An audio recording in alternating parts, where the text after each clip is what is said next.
Chapter 16, The Yoga of Divine and Devilish Estates. About this chapter. We begin this chapter with the reminder that every culture and race works within a system of ethics that is inherently known to all about virtues and vices. Through time, different prophets or saints have placed more emphasis on some specific ideas, yet the baseline is always the same: to be a good person. These sorts of ideas began thousands of years ago, and the same qualities are seen as virtuous and noble today. 3 types of people are mentioned in this chapter: the divinely good, which are the devas, the diabolically fallen, which are the asuras, and the incorrigibly indifferent, which are the rakshasas. We know that throughout the Gita, much attention and direction has been given to divinely good qualities and the means to reach such a state consciously. This chapter now considers in detail the diabolically fallen, devilish, expression in man.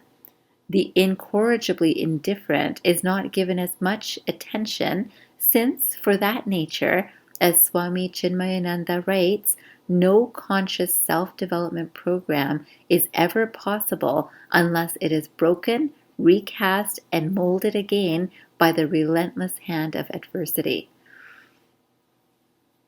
Let's remember that we have learned about the gunas and we have learned about the field of experience and the knower of the field, and established that the subject, the knower or consciousness, is one in all fields.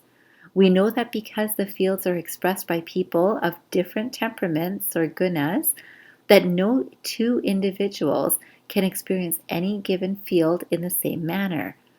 This chapter discusses the types of manifestations available in the living world when the same knower or consciousness expresses itself through the various fields.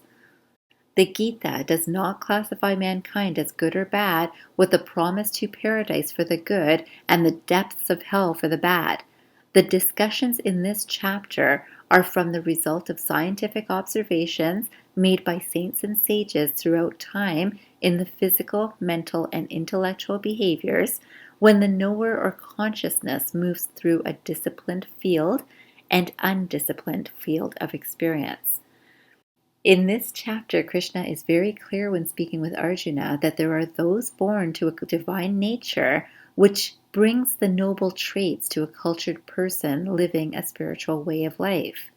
The 20 values or virtues previously learned are meant for daily living. Now more traits are shared for further clarification of divine and noble qualities. Krishna is clear that fearlessness comes first, as fear is only generated when one is in a field clouded by ignorance, and where there is knowledge, there is fearlessness. Furthermore, there is a purity of heart, explained as not a merely passive goodness, but honesty of intentions and purity of motives boldly expressed. Steadfastness in the yoga of knowledge, which includes leaving sense temptations, charity, control of the senses and sacrifices through devotional work, study of the scriptures for daily inspiration, asceticism, which means to reduce indulgences in the outside world, and uprightness in thought and general conduct. Remember that these are not arbitrary and imaginative ideas from saints. They come from strong foundations of reason and experience. When consciously lived, they do bring forth the expression of divine possibilities in man that generally lie dormant.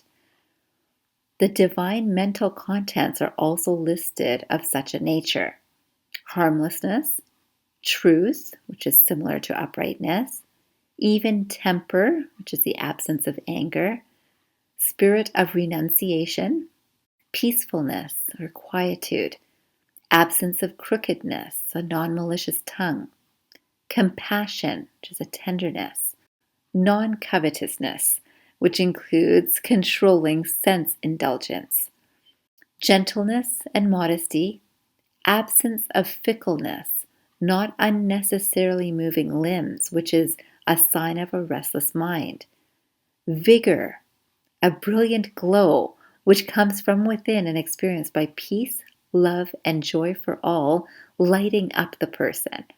Forgiveness, patience, fortitude, which is strength of faith through conviction and goal that provides an integrated personality to continue even through difficult times. A purity, which is in the internal and external environments. Absence of hatred, and absence of overpride. All of these details benefit or require steady attention in daily life, and as one's way of living is reorganized, one's energy is not lost in idle pursuits.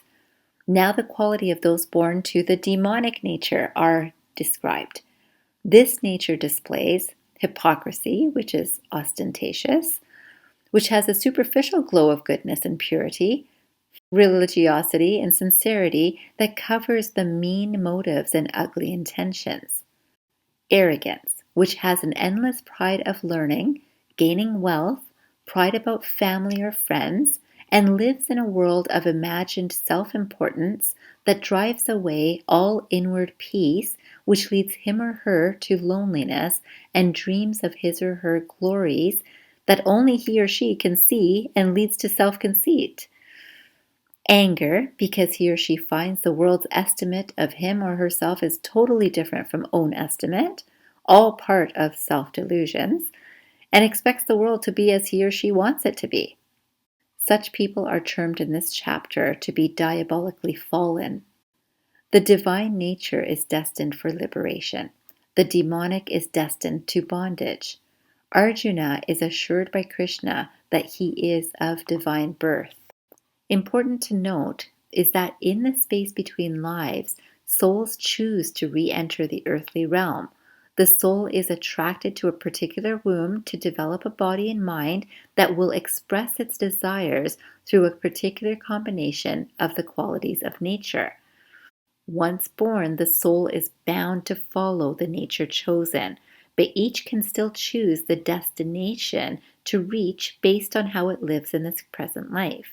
Each moment offers a chance to make the choice to be who we wish to be. Remember, for those that think of only one life, each morning is a new life to start afresh. The demonic mind is often confused about what to do or not to do. They are not pure of heart and do not easily speak truth. They often believe the world has no meaning, that there is no God or higher consciousness, and that the world has arisen from the passionate joining of male and female energies. They are filled with insatiable lust, hypocrisy, and pride, are deluded by false ideas, and driven to impure work as they are convinced that the gratification of their desires are the highest goals. They are bound by an endless web of desires and amass wealth by dishonest means to satisfy their ambitions. A common symptom of the state of darkness in this mind is the regular surrender to sense pleasures. The powers of darkness are at play when few profit from the misfortune of many. Today, the planet's water, soil, and air are being poisoned by a small number of people who have grown powerful through the influence of darkness. Krishna says that such people are overcome by ego, power, arrogance, lust, and anger, and they hate him within them as well as within others. He shares that again and again he gives them birth into the wombs of the demonic, and there they often sink lower. Most people would wonder first, how can a soul which is loving by its own inherent nature develop into such awful characteristics? And second, how can a compassionate God throw such a soul repeatedly into such darkness? A common comparison is with the sun. We know when we turn our backs on the sun, we can see our shadow, but the shadow form has no real substance. We know that the quality of darkness, which gets its energy from the passionate energy of rajas, temperaments, and environments, is part of the nature of this world of matter.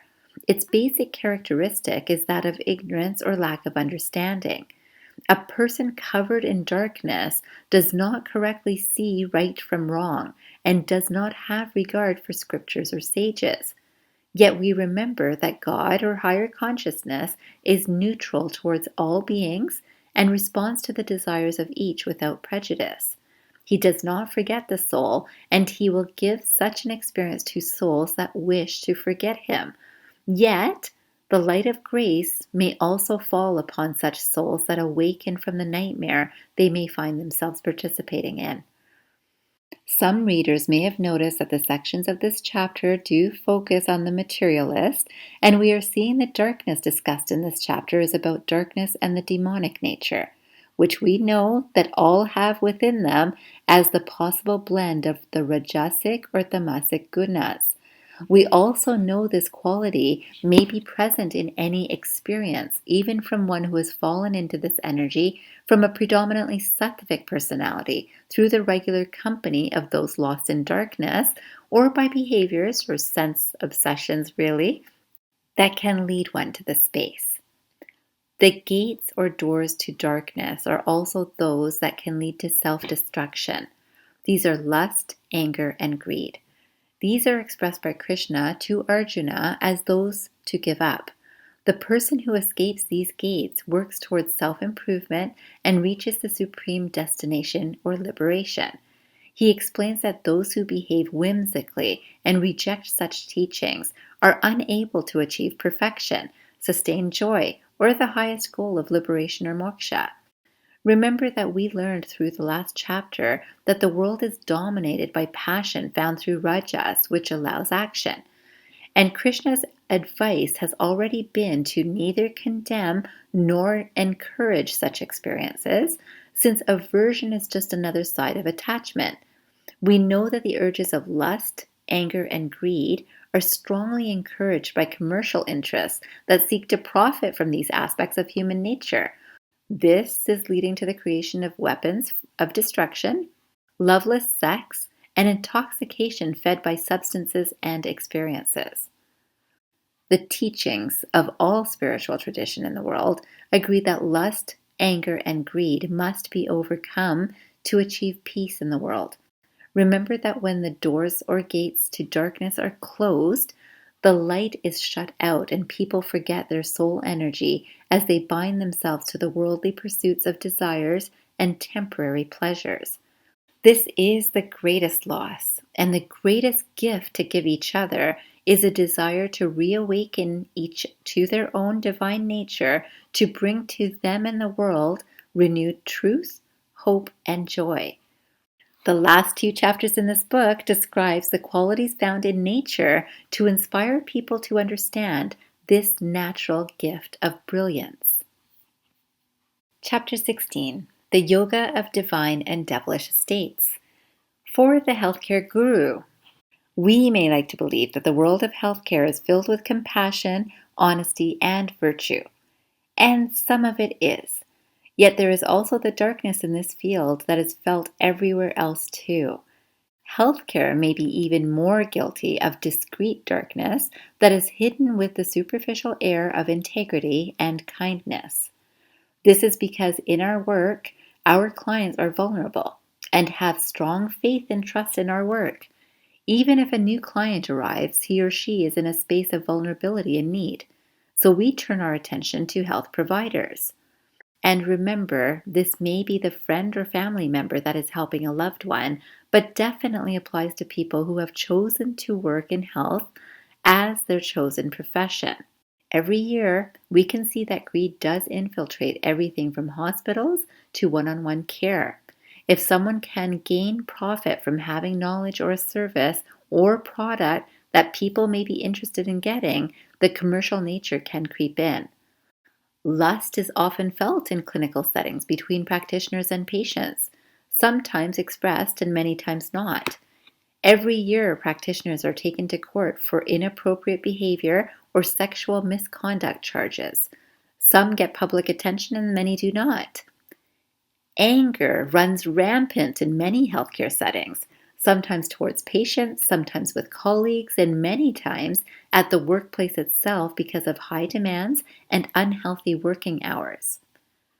When we look at private practice, there are just as many concerns, and now the darkness of greed, lust, and anger may be between associates in the practice, and many businesses fail because of dishonesty or deception between owners and practitioners. And remember, darkness has its satisfaction in the amassing of wealth from an endless web of desires and ego gratification. Those in this space do not see clearly what is right from what is wrong. Personal greed overpowers the good for all, and all of this is done with a comfortable smile of satisfaction. We can learn and remember from this chapter that healthcare workers are not above the experiences of the common person. Only if practitioners take an objective and detached look at themselves and their actions from a perspective encouraged throughout the Gita of non-attachment to outcome, the practicing of the values that are clearly within each person but may have been forgotten, and the sincere desire to work from an even-minded space with conscious effort, can the work be filled with the divine good energy that all providers and receivers of healthcare deserve. We can also remember that the gunas and vasanas that each person is experiencing and working from are natural tendencies that have had at least this whole lifetime to develop, and other lifetimes too, if one believes in past lives. Even from a single lifetime, these instinctive tendencies are deeply ingrained into our thoughts, words, and actions. And we all add just a little more karmic results into our vasanas if we are not yet working from a space that is merged consistently with our higher self. We can look at a single week's work for an understanding of this in our own lives. Has this week been any different than last week? Get up, get ready, eat meals, get to work, tend responsibilities, and get to bed. Perhaps that is the schedule for most, so each week becomes the repeat of our tendencies from the week before. Most will worry about similar things, get excited about similar things, or get frustrated or angry about similar things. To change such patterns to consciously move into a peaceful and blissful space requires a conscious effort of practice that includes mindfulness, meditation, reflection, and full-hearted service to the higher self. This regular work soon becomes the remembered higher self, filled with the brilliance of divine qualities. This type of healthcare practitioner brings ease to clients, lifts spirits, and does not get attached to good or bad outcomes of their services. This is the healthcare that we all wish to receive, and unless we consciously begin with our own awareness, we will be drawn into the whirlpool of samsara, much like the materialist and commercial energy that surrounds us today. The next two chapters are all about remembering our divine natures and remembering how to allow it to flow through each of us daily. We owe this to ourselves and to our clients.